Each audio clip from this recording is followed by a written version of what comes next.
This is a culmination of so many good actors on a field where there is much work to be done. We have a painful reality to face. We're facing a generation of Americans whose impact in the global economy could be declining potentially and not rising.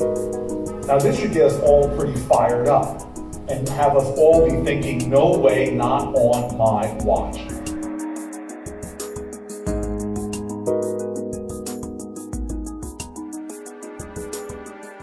Rutgers was a perfect place to have our first Urban Entrepreneurship Summit. The Center for Urban Entrepreneurship and Economic Development was a perfect fit.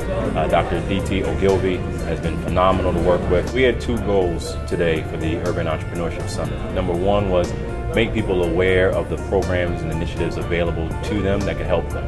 And the second thing was, how do we identify the challenges that are out there so that people can, one, discuss them, but then provide very specific recommendations on how we can fix them.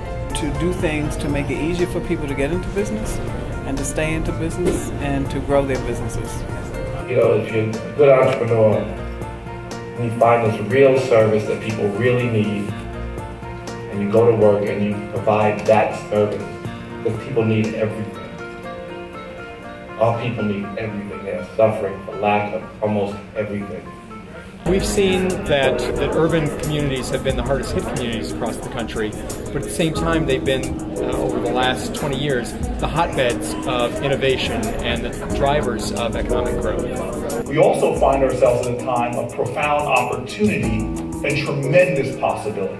We're seeing development in our city like we haven't seen in my entire lifetime. It's critically important to understand how to succeed in business. If you don't have the fundamentals of finance, you're going to be that much further behind the curve in terms of working in the marketplace. We want for people who are graduating to immediately recognize that there's an economic and global necessity for you, first and foremost.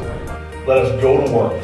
Let us build a brighter future and a greater America. Let's start doing it in our urban centers.